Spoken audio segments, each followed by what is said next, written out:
We're in the Akron Art Museum in Akron, Ohio, looking at one of the most important paintings by an American artist of the mid-20th century. This is Lee Krasner's Re-Echo, painted in 1957. One of the things that I love about this painting is that when you're walking into the gallery, you can see it, and it's so obviously abstract. But as you get closer, it almost feels like there are figures in it. But then you get even closer and it becomes abstract again.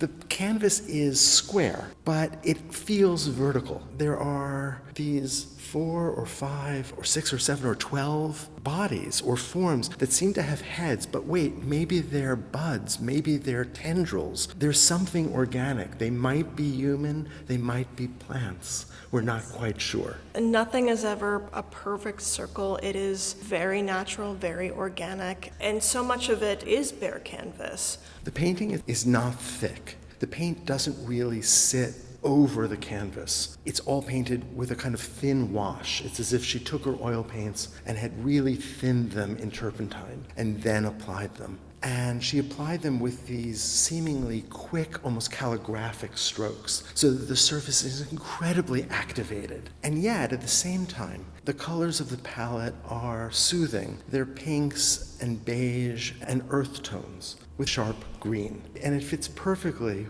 with the title of the series of which this is a part, which is the Earth Green series. Her art always seemed to be rooted in the organic, in the power of nature. Lee Krasner was in Paris until she got word that her husband, the artist Jackson Pollock, had killed himself when he crashed his car into a tree. She immediately returned to New York. She had, for many years, been painting in a small extra bedroom upstairs in their house in the Springs in East Hampton. But now she was able to move her studio into the barn where Jackson Pollock had made his very famous drip paintings. And now she had space. And this painting was one of the first canvases to come after these events. And this painting, to me at least, feels like it's about regeneration. It's about growth. And while there's no question that she had lived in the shadow of her husband, that she had made compromises in her life to benefit her husband for many years. In fact, they moved out of New York City because she was worried about his drinking and thought it might be lessened out on the East End of Long Island. So she had taken herself out of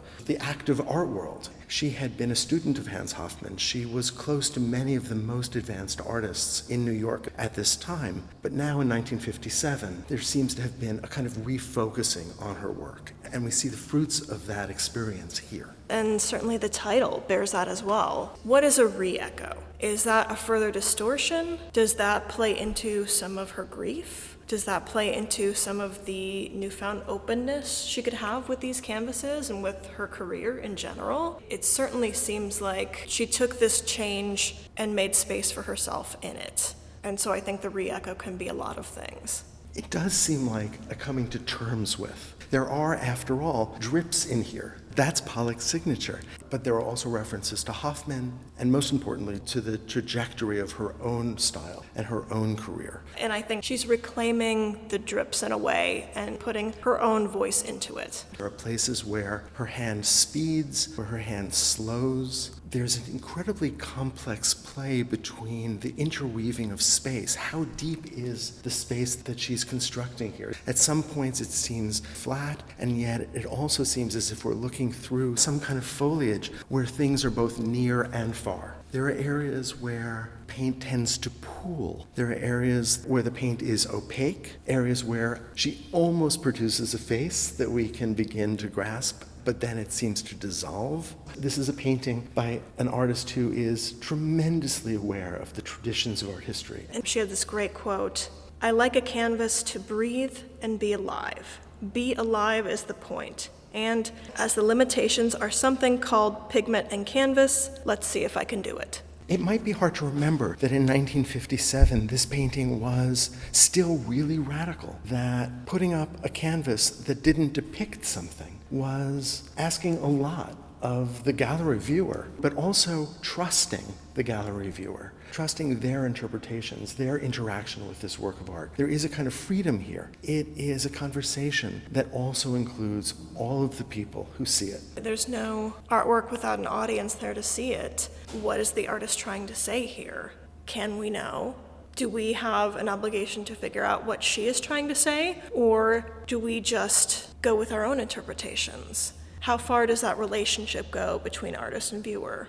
Well, in 1957, we would have said this is Jackson Pollock's wife. Now, we can say that Jackson Pollock was Lee Krasner's husband.